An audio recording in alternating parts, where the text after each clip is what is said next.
ब्रह्मांड के अंत और निर्माण की जटिल प्रक्रिया को समझाने के लिए मुझे आपको पहले वो राज बताना पड़ेगा जिसके बारे में हमें बहुत ही कम जानकारी है।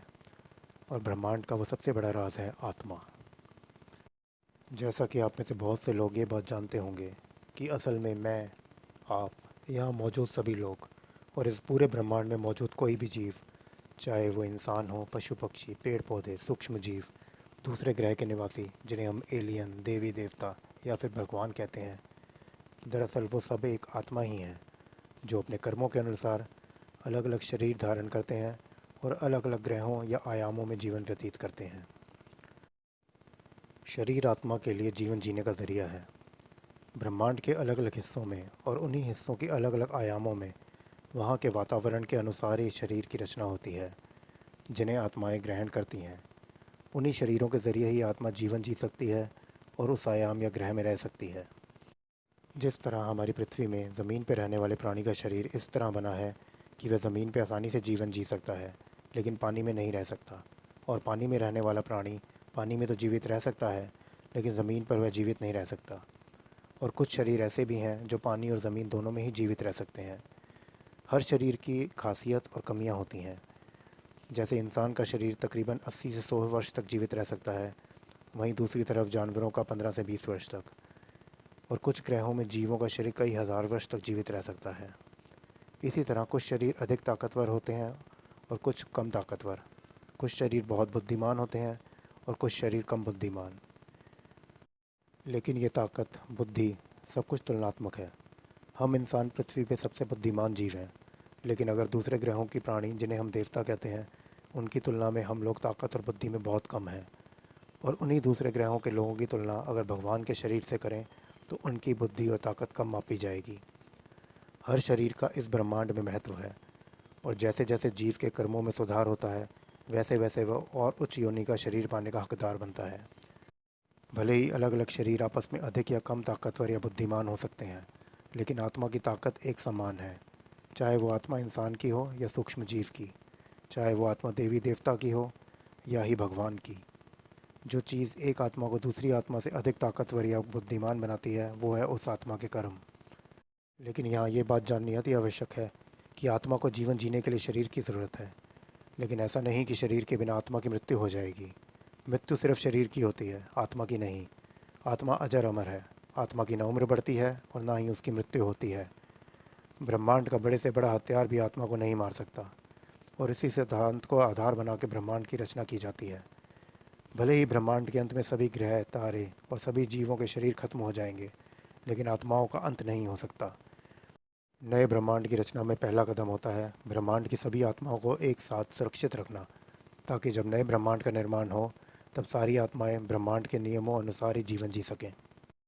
ब्रह्मांड की रचना से उसके अंत तक की जटिल प्रक्रिया को आसान तरीके से समझाने के लिए मैं आपको अध्यात्म से विज्ञान के सफ़र पर ले जाऊंगा। आप लोगों ने वेद और बहुत से पुराने ग्रंथों के बारे में सुना होगा, और हो सकता है आप में से कईयों ने कुछ ग्रंथ पढ़े भी होंगे। ये ग्रंथ हर महाकल्प में नए ब्रह्मांड के निर्माण, व्यवस्था और अंत के बारे में जानकारी देने के लिए लिखे जाते हैं। मैं इन्हीं ग्रंथों से शुरुआत करते हुए आपको ब्रह्मांड की प्रक्रिया के बारे में समझाता हूँ। वेदों में लिखा गया है, ब्रह्मांड की शुरुआत में न दिन था न रात थी, न धरती थी और न आकाश था, न रोशनी थी और न अंधेरा था। उस समय सभी छोटे तत्वों को पार करते हुए उत्पत्ति हुई महातत्व की, जिससे वो महान तत्व बना। फिर उसी तत्व से सत्व, वैज्ञानिक तौर पे जिसे फोर्स या बल कहा जा सकता है, राजस यानी मोशन या गति, और तामस यानी मास या द्रव्यमान, ये तीन तरह के गुण उत्पन्न हुए। वैज्ञानिक तौर पे ये तीनों गुण मैटर यानी कि पदार्थ की प्रॉपर्टीज़ हैं, जो कि ब्रह्मांड के अंत में निष्क्रिय या इनएक्टिव हो गई थी। तामस यानी कि मास से स्काई यानी आकाश की उत्पत्ति ज़ोरदार आवाज़ या धमाके के साथ हुई। आकाश से हवा की उत्पत्ति हुई। हवा ऐसी रचना थी जिसे महसूस कर सकते हैं, जिसे टच की प्रॉपर्टी या गुण माना गया। हवा से अग्नि की उत्पत्ति हुई, जिसे रूप माना गया, क्योंकि अग्नि ही ब्रह्मांड की दिखने वाली पहली वस्तु बनी। इस तरह और भी बाकी तत्वों का निर्माण हुआ, जिससे कि आधार बना, जिसमें हिरण्यगर्भ के रूप में भगवान विष्णु स्थापित हुए। और फिर विष्णु से ब्रह्मा और ब्रह्मा से बाकी जीवों की उत्पत्ति हुई। ग्रंथों में त्रिदेव का जिक्र है, यानी कि विष्णु, ब्रह्मा और महादेव शिव। भगवान विष्णु इस पूरे ब्रह्मांड का नियमों के साथ नेतृत्व करते हैं। उन्हें हम ब्रह्मांड का प्रेसिडेंट या राजा कह सकते हैं। ब्रह्मा जीवों के शरीर की रचना करते हैं और महादेव शिव को काल का देवता कहा गया है। मैंने आप लोगों को ब्रह्मांड की रचना आध्यात्मिक किताबों के अनुसार बताई। अब मैं आपको इन बातों का विज्ञान बताता हूँ, जिसे आप लोग ध्यान से सुनना। ब्रह्मांड एक इन्फिनिटी लूप है जिसका अंत ही शुरुआत है। इससे पहले मैं आगे बढ़ूँ, आपको ये बात भी जानना ज़रूरी है कि त्रिदेव यानी ब्रह्मा, विष्णु और शिव के शरीर और दिमाग ब्रह्मांड के किसी भी प्राणी से कई गुना अधिक शक्तिशाली और बुद्धिमान है। लेकिन इस ब्रह्मांड की तरह त्रिदेव यानी कि भगवान भी परमानेंट या स्थायी नहीं है। नए ब्रह्मांड की रचना के बाद हर महाकल्प में नई आत्माएं ब्रह्मा, विष्णु और शिव के शरीर को धारण करती हैं और वो आत्माएं ही होती हैं इस महाकल्प के नए भगवान। मैं जानता हूँ ये बात आप सबके लिए नई है और इस पे विश्वास करने में आप सबको थोड़ा वक्त लगेगा, लेकिन यही इस ब्रह्मांड की सच्चाई है। अगर मैं सारांश निकालूं तो अभी तक मैंने आपको बताया कि सबसे ऊपर आत्मा है जो अजर अमर है और आत्माओं के जीवन के लिए ही हमें शरीर की रचना करना और पूरे नियमों से ब्रह्मांड को चलाना आवश्यक है। बिना शरीर और ब्रह्मांड की रचना के आत्माओं का यानी कि हम सब लोगों का जीवन उसी तरह होगा जिस तरह एक अंधेरे कमरे में कैद व्यक्ति का होता है।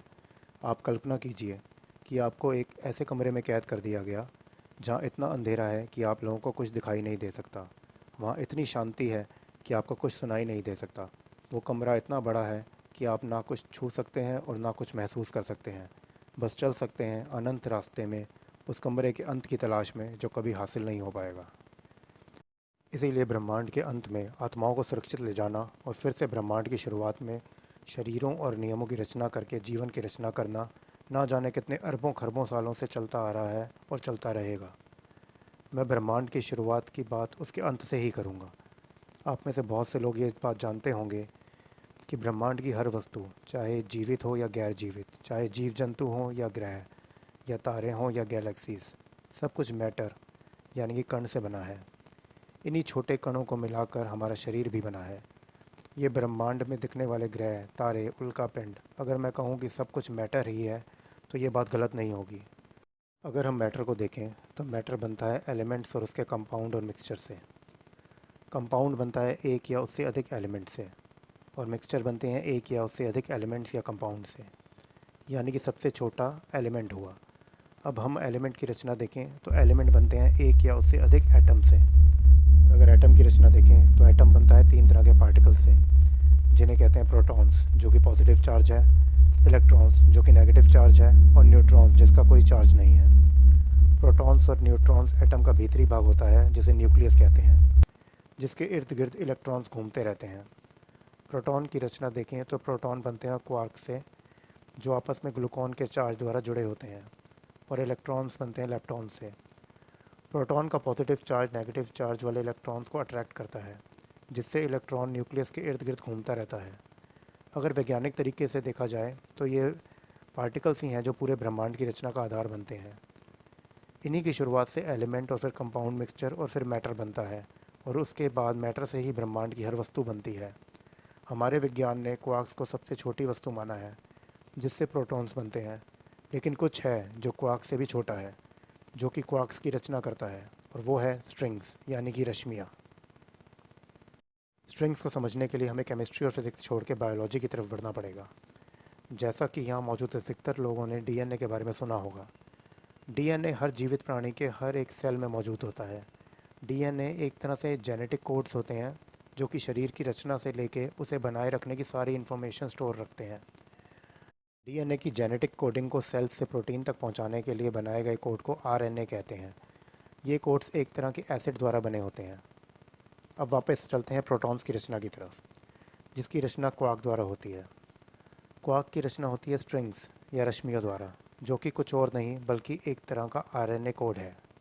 लेकिन ये आरएनए कोड हमारे शरीर में मौजूद आरएनए की तरह किसी एसिड से नहीं बना, बल्कि ये कोड ध्वनि यानी कि साउंड से बना कोड है जो कि क्वार्क्स की रचना करते हुए एलिमेंट्स बनाते हैं। हर एटम, एलिमेंट या कंपाउंड की रचना किसी न किसी निश्चित पैटर्न में होती है और वो पैटर्न एक तरह के फिक्स साउंड वाइब्रेशन या ध्वनि तरंग पैदा करता है। वो ध्वनि ही इस पार्टिकल, एटम या एलिमेंट की रचना का कोड है। और ब्रह्मांड का सबसे पहला तत्व यानी स्ट्रिंग या रश्मि जो क्वार्क्स की रचना करते हैं और जिनसे बाकी के सभी तत्वों की रचना होती है, उस रश्मि या तत्व का जो ध्वनि या साउंड कोड है वो है ओम। ओम ही ब्रह्मांड की रचना का पहला साउंड कोड है। ओम से ही बाकी के सभी तत्व उत्पन्न होते हैं जिनसे इस ब्रह्मांड की रचना संभव होती है। अब आप लोगों को ये बात समझ आ गई कि ब्रह्मांड को दोबारा रचने के लिए हमें मैटर की आवश्यकता है, जो कि हमें मिलेंगे एलिमेंट से, जिनकी रचना करेंगे साउंड कोड्स। अब आप लोगों को समझ आ गया कि हमारा ब्रह्मांड और शरीर मैटर यानी कि अलग अलग पार्टिकल्स को जोड़ के बना है। अब बात करते हैं ब्रह्मांड के अंत की। इसके लिए हमें जानना ज़रूरी है एंटी मैटर के बारे में। एंटी मैटर को हम मैटर के विपरीत कह सकते हैं। जहाँ मैटर के न्यूक्लियस का प्रोटॉन पॉजिटिव चार्ज होता है और इलेक्ट्रॉन्स नेगेटिव चार्ज, वहीं इसके विपरीत एंटी मैटर का प्रोटॉन नेगेटिव चार्ज होता है और न्यूक्लियस के बाहरी तत्व को इलेक्ट्रॉन्स की जगह पॉजिट्रॉन्स कहते हैं, जो कि इलेक्ट्रॉन्स से विपरीत पॉजिटिव चार्ज होते हैं। जब ब्रह्मांड का निर्माण होता है तब जितनी मात्रा में मैटर बनता है उतनी ही मात्रा में एंटी मैटर का भी निर्माण होता है। जहाँ मैटर इस ब्रह्मांड की रचना करते हैं, वहीं एंटी मैटर ब्रह्मांड को ग्रेविटी या गुरुत्वाकर्षण प्रदान करते हैं। एंटी मैटर ब्रह्मांड के 85% हिस्से में पाया जाता है। इसी एंटी मैटर के कारण हमारे ग्रहों, तारों, गैलेक्सीज इत्यादि को ग्रेविटी प्रदान होती है। मैटर और एंटी मैटर की इसी कॉम्बिनेशन से हमारा पूरा ब्रह्मांड नियमित रूप से चलता है। एंटी मैटर का नेगेटिव चार्ज मैटर के पॉजिटिव चार्ज को अपनी तरफ आकर्षित करके ग्रेविटी बनाए रखता है। लेकिन जैसे जैसे समय बीतता है, ब्रह्मांड में एंटी मैटर की मात्रा मैटर से अधिक हो जाती है, जिससे मैटर और एंटी मैटर के बीच का संतुलन बिगड़ जाता है। जब एंटी मैटर की मात्रा मैटर से बहुत ज़्यादा अधिक हो जाती है, तब एंटी मैटर का नेगेटिव चार्ज मैटर के पॉजिटिव चार्ज प्रोटॉन को अपनी तरफ खींच लेता है, जिससे मैटर के प्रोटॉन इलेक्ट्रॉन से अलग हो जाते हैं। और जितना भी ब्रह्मांड हमें दिखाई दे रहा है, इसमें रहने वाले जीव जंतु, यहाँ उपस्थित ग्रह, तारे, तारामंडल, सब कुछ छोटे कणों में टूट के ख़त्म हो जाता है। लेकिन ये अंत ही नए ब्रह्मांड की शुरुआत है। जब ब्रह्मांड ख़त्म हो रहा होता है, तब एंटी मैटर के अंदर सभी पॉजिटिव कण खिंचे चले जाते हैं। ये एक ऐसे विशाल ब्लैक होल का निर्माण करता है जहाँ से लाइट तक रिफ्लेक्ट नहीं कर सकती। देखने में ये काल का मुंह लगता है, जहाँ से बच निकलना नामुमकिन है। लेकिन इसी काल के मुंह से रास्ता जाता है नए ब्रह्मांड की ओर। जैसे जैसे हम उस ब्लैक होल के भीतर जाते हैं, तो वो ब्लैक होल छोटा होता चला जाता है और एक पॉइंट ऐसा आता है जहाँ वो ना के बराबर ही रह जाता है।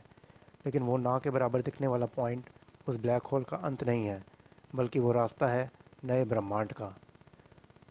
ये वो ब्रह्मांड है जो हमारे ब्रह्मांड से कई वर्षों पहले तबाह हो चुका होता है और हमारे ब्रह्मांड के अंत से पहले ही उसकी रचना हो जाती है, ताकि हम यहाँ की सारी आत्माओं को वहाँ ले जाके नए जीवन की रचना कर सकें।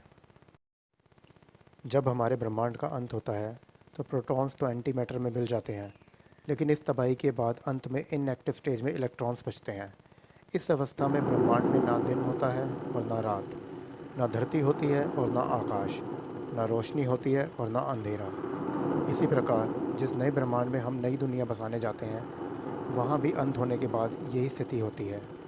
ब्रह्मांड के अंत का समय आने से कई वर्ष पहले ही, बल्कि यूँ कहें कि हमारे ब्रह्मांड के निर्माण के बाद से ही हम अपने ब्रह्मांड के इस हिस्से से एंटी मैटर के रास्ते से लगातार स्ट्रिंग्स यानी ओम ध्वनि की साउंड कोड्स यानी कि साउंड तरंगे भेजते रहते हैं।